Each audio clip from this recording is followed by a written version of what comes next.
Skill development कार्यक्रमात विद्यार्थी व पालकांना करण्यात आले मार्गदर्शन।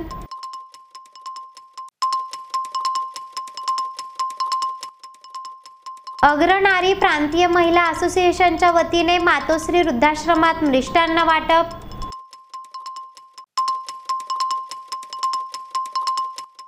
धुळ्यात भारतीय जनता पार्टीची सभासद नोंदणी मोहिमेचे आयोजन।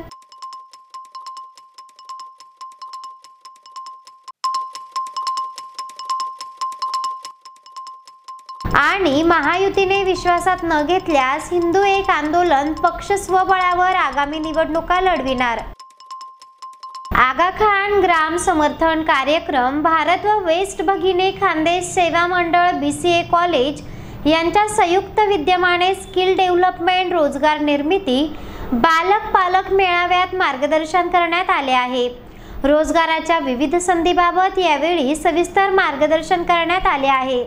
धुळे शहरातील पारोळा रोडवरील मन भवन येथील सभागृहात दिनांक 21 जानेवारी 2025 रोजी सकाळी 11 वाजता आगा खान ग्राम समर्थन कार्यक्रम भारत व वेस्ट भगिनी खानदेश सेवा मंडळ BCA कॉलेज यांच्या संयुक्त विद्यमाने स्किल डेव्हलपमेंट कोर्स माहिती व विद्यार्थ्यांना रोजगार निर्मिती संधीविषयी मार्गदर्शन करण्यासाठी पालक मेळाव्याचे आयोजन करण्यात आले होते। आयोजित पालक मेळाव्यातून विद्यार्थी व पालकांना माहिती देण्यात आली। यावेळी 100हून अधिक पालक व विद्यार्थी उपस्थित होते। या प्रसंगी विद्यार्थिनींनी बॅग, नोटबुक, पेन किटचे वाटप करण्यात आले। सदर आगा खान ग्राम समर्थन कार्यक्रम भारत संस्था ही ना नफा ना तोटा या उद्देश डोळ्यासमोर ठेवून विद्यार्थ्यांना प्रशिक्षणासह नोकरी लावण्यापर्यंतचे मार्गदर्शन करीत प्रयत्नशील असते।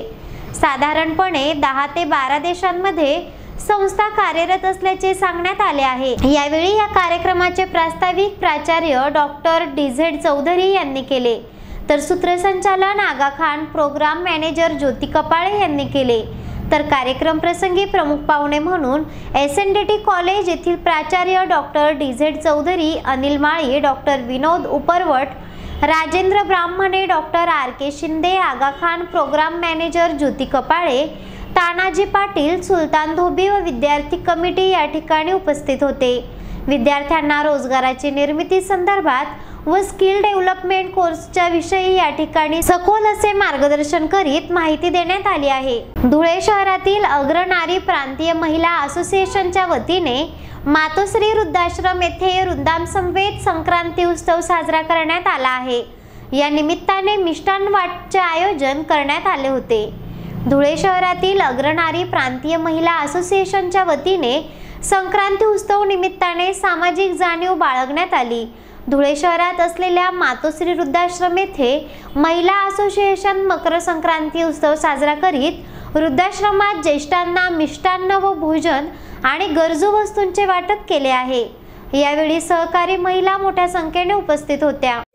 सनातन धर्म में सुना है सेवा और दान के महत्व से अपने साधनों के कर्म का फल हमें प्राप्त हो जाता है और हमारे पाप कर्म नष्ट हो जाते हैं। मकर संक्रांति के दिन सूर्य को जो शनि की मकर राशि में जो सूर्य को ग्रहण लगा था, तो दान और पुण्य से उनकी ग्रहण पीड़ा कम हो गई थी। उसी मकर संक्रांति का समय अवधान लेकर हमने आज वृद्धाश्रम में, अपने मातोश्री आश्रम में अग्रनारी चेहरा आणि शरीरावरील अनावश्यक केस, मुरुम, गोंधन तसंच चेहऱ्यावरील पुटपुळ्या, चेहऱ्यावरील व्रण, डाग, मोस, वांग या आणि यासारख्या अन्य व्याधींपासून आपण त्रासला आहात का? मग एवढी चिंता करताय कशाला? कारण लेसर मशीनद्वारे उपचार पद्धती आता आपल्या धुळे शहरातच उपलब्ध झाली आहे। गोंधन काढण्यासाठी अत्याधुनिक QC लेसर मशीन, आपल्या चेहऱ्यावरील तसेच त्वचेवरील विविध समस्यांच्या निवारणासाठी धुळे जिल्ह्यातील प्रख्यात त्वचारोग तज्ञ डॉक्टर भूषण चौधरी यांचं चौधरी त्वचारोग क्लिनिक, गली नंबर 4, पाट बाजार, धुळे। फोन 235 570। भारतीय जनता पार्टी राज्यातील सर्वाधिक मोठा पक्ष ठरत आहे। धुळे जिल्ह्यातही भारतीय जनता पार्टीची सर्वाधिक सदस्य असेल असा आत्मविश्वास आमदार अनुप अग्रवाल यांनी सभासद नोंदणी प्रसंगी व्यक्त केला आहे। आगामी निवडणुकांच्या पार्श्वभूमीवर भारतीय जनता पार्टी जनमानसात सदैव सक्रिय व क्रियाशील राहत आहे। याच निमित्ताने भारतीय जनता पार्टी राज्यभर भारतीय जनता पार्टीचे सभासद नोंदणी मोहिमेस वेग दिला आहे। धुळे शहरातील महाराणा प्रताप चौक या ठिकाणी भाजपाच्या वतीने सभासद नोंदणी मोहीम आयोजित करण्यात आला आहे। या कॅम्पला शहराचे आमदार अनुप अग्रवाल यांनी भेट दिली असता कार्यकर्त्यांना शुभेच्छा दिल्या आहेत।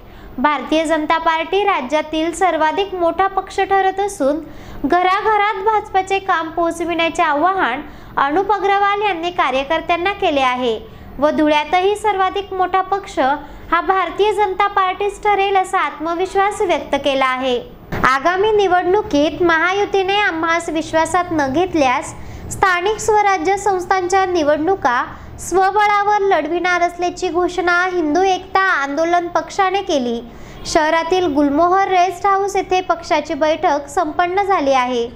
धुळे शहरातील गुलमोहर रेस्ट हाऊस येथे दिनांक 21 जानेवारी 2025 रोजी दुपारी 1 वाजता हिंदू एकता आंदोलन पक्ष धुळे जिल्ह्याच्या वतीने बैठक घेण्यात आली। या बैठकीस पक्षाचे राष्ट्रीय अध्यक्ष रामसिंग भाऊ बावरे, प्रदेशाध्यक्ष सुदर्शन अण्णा शितोळे, नाशिक अध्यक्ष राजेंद्र नेरकर, शिवाजी कापसे, धुळे जिल्हाध्यक्ष मनोज घोडगे, उपजिल्हाध्यक्ष भरतसिंग राजपूत, मार्गदर्शक मधुकर गाडेकर, अजय माळी, अमोल पाटील, पुंजाराम सोनवणे, लालचंद पाटील, जितेंद्र सोनार, ईश्वर अहिरराव, पवन सोनार, गोविंद सोनवणे, सागर जाधव, राकेश भालेराव आदी उपस्थित होते। आदी सर्व पदाधिकारी उपस्थित होते। यावेळी पक्षाकडून धुळे जिल्ह्यासह उत्तर महाराष्ट्रात पक्ष संघटनेची स्थितीविषयक चर्चा विनिमय करण्यात आली। या प्रसंगी पक्षाच्या पदाधिकाऱ्यांनी भावना व्यक्त करताना स्पष्ट केले की महायुतीने आगामी स्थानिक स्वराज्य संस्थांच्या निवडणुकांमध्ये आम्हाला विश्वासात घ्यावे, अन्यथा स्वबळावर निवडणूक लढविणार अशी घोषणा यावेळी करण्यात आली आहे। पक्ष पदाधिकारी व कार्यकर्त्यांनी एकमुखाने या निर्णयास सहमती दर्शवली आहे। जय श्रीराम। आज हिंदू एकता आंदोलन पक्षाचे राष्ट्रीय अध्यक्ष श्री रामसिंग भाऊ बावरे व प्रदेश अध्यक्ष सुदर्शन अण्णा शितोळे व आमचे काही अध्यक्ष हे आज धुळे जिल्हा दौऱ्यावर आले असता आज गुलमोहर रेस्ट हाऊस या ठिकाणी येणाऱ्या स्थानिक निवडणुका असतील त्यासाठी बैठक आयोजित करण्यात आलेली होती। या बैठकीला हिंदू एकता आंदोलन पक्षाचे विविध पदाधिकारी आज उपस्थित होते व आज या बैठकीत भाऊंनी आम्हाला अतिशय चांगल्या प्रकारे मार्गदर्शन केले व येणाऱ्या निवडणुकीत कशा प्रकारे लढता येतील या संदर्भात आम्हाला कळवण्यात आले। तर आम्ही शिवसेना असो भाजपा असो महायुतीचं जे सरकार आहे यांना आम्ही विनंती करतो की ज्या निवडणुका होणार आहे युतीच्या माध्यमातून यामध्ये आम्हालाही समाविष्ट करण्यात यावं, अन्यथा आम्ही हिंदू एकता आंदोलन पक्षाच्या वतीने आम्ही स्वतंत्र निवडणूक लढवू असे आम्ही आज जाहीर करतो। एवढं बोलतो आणि माझ्या वाणीला विराम देतो। जय हिंद, जय हिंदू राष्ट्र।